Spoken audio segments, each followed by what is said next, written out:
ওই যে 4 নাম্বার গলি আছে না, তার পাশে একটা দোকান আছে না, ওই দোকানে ঢুকেছি জুতো কিনবো বলে। তো আমি একটা জুতো পছন্দ করেছি, সেই জুতোটাই আর একটা মহিলা পছন্দ করেছে। এখন আমার 5 নাম্বার সাইজ, ওনার 5 নাম্বার সাইজ। এবার উনি একটা জুতো পরে বসে আছে, আমি একটা জুতো পরে বসে আছি। উনি ওটা আমাকে দিচ্ছে না, আমি ওনাকে দেব না। এবার দোকানদার তো আমরা অন্য কিছু চয়েস করি না, আমার তো ওটাই পছন্দ, আমি তো ওটাই নিব। আমি অন্য কিছু কেন দেখব? তারপর বলছে ম্যাডাম দেখছি বলে বসিয়েই রেখেছি। হ্যাঁ, 1 ঘন্টা হয়ে যায় তাও বার করে না। বসেই আছি, কি করব? তুমি কি কিছু শুনছো আমি কি বলছি? শুনছি তো, বলো। তারপরে কি হলো জানো? ওই দোকানের মধ্যে না একটা ইচ্ছেধারী সাপ চলে এলো। হ্যাঁ, তো আমাকে সে বললো কি যে তোর হাজবেন্ডের সাথে আমাকে বিয়ে দিবি?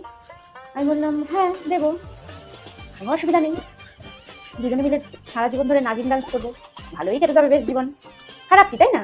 তো আমিও রাজি হয়ে গেলাম, বললাম ঠিক আছে আমি আমার হাজবেন্ডের বিয়ে দিয়ে দেবো, একটা কোনো অসুবিধা নেই। তুমি রাজি হয়ে গেলে? দেখো এই কথাটা তো বেশ ভালোই শুনে নিয়েছো, বিয়ের কথাটা। खोपड़ी तोड़ साले का